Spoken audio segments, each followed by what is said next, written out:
Non pas, c'est Caleb Frank Junior Fontilus. Moi, c'est écrivain, journaliste web à Mon Magazine, étudiant en droit international. Je dis c'est un plaisir pour moi, en tant que citoyen, pour moi engager d'une façon ou d'une autre dans le travail pour développer le pays. Moi.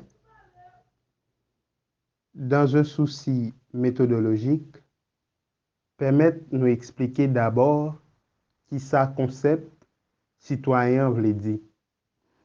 Si nous retournons dans l'Antiquité grecque, plus précisément avec Aristote, dans son ouvrage La politique, il a dit l'homme est un animal politique, c'est-à-dire un être destiné à vivre en cité. Il poursuit pour préciser celui qui est sans cité est un être dégradé. Je ne dis nous capables de dire un citoyen, c'est un individu qui gagne un pays d'appartenance. Dans une approche plus ou moins constitutionnelle, en considérant la constitution haïtienne en vigueur, un citoyen, c'est un monde que l'État octroyait un ensemble de droits. Par exemple, le droit à un logement décent.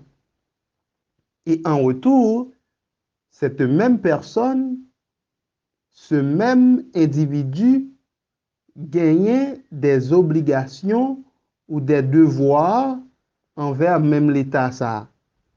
Par exemple, le devoir de payer les taxes et les impôts. Qui rôle un citoyen dans une communauté? Honnêtement, depuis un pays gagne sa nourriture citoyen là-dedans, pays ça doit sous route développement. Parce que rôle chaque grand citoyen c'est engager, participer d'une façon ou d'une autre dans le développement pays, dans le développement communauté. Parmi tout peuple sur la terre, peuple haïtien, c'est un peuple qui a inscrit son nom dans l'histoire de l'humanité. De 1492 à 1804, ça fait plus de 300 ans qu'on a été sur l'hégémonie de l'Europe. Et le 18 novembre 1803, à Vertières, nous avons combattu avec vaillance contre la plus grande armée de l'époque, qui est l'armée de Napoléon Bonaparte.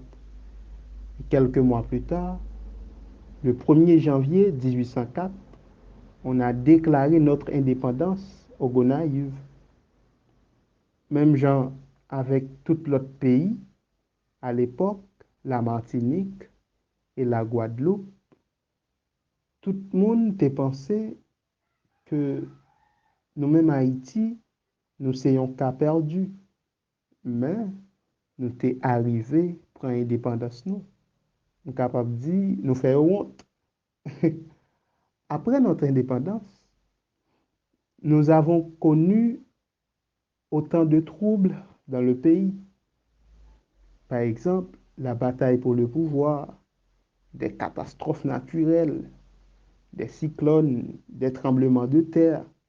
Récemment, le 12 janvier 2010, côté que toute l'humanité a pensé à Haïti fini.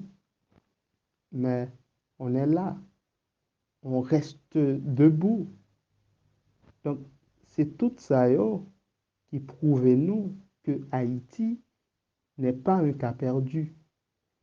Et on peut écrire à nouveau une page dans l'histoire du développement de l'humanité. Même Jean et Paul Kagame avec Rwanda a fait et journée jeudi. Je pense que nous pas un cas perdu, nous sommes capables de faire ça tout. Dès qu'on parle de jeunes, on voit la force, on voit la puissance. À travers le monde, la jeunesse représente l'avenir, le futur. Une société qui est en quête de développement ne peut pas écarter les jeunes, car on ne peut pas parler de développement durable sans l'intégration et la participation de la jeunesse.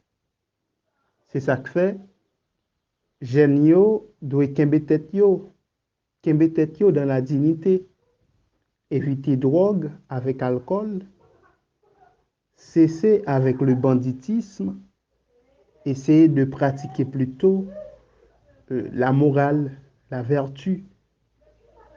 Jeunes yo doivent kwen nan tête yo. Kwen nan tête nous parce que c'est nous-mêmes qui c'est avenir pays, pas qu'à gen pays sans nous. C'est nous-mêmes qui c'est force là. Même Jean Percé dit li dans la musique li, quoi que Haïti a péri sans jeunesse là. Jeunesse là doit à l'école et puis craser bête yo. Craser bête nous parce que connaissance c'est dans le livre, ça chita. Et c'est avec connaissance ou fait développement. Madiba te comprend ça très bien lorsqu'elle dit l'éducation c'est l'arme la plus forte pour changer le monde. Haïti a prospéré. Haïti a changé. Mais c'est là chaque citoyen décider prendre responsabilité avec des plats. Merci beaucoup.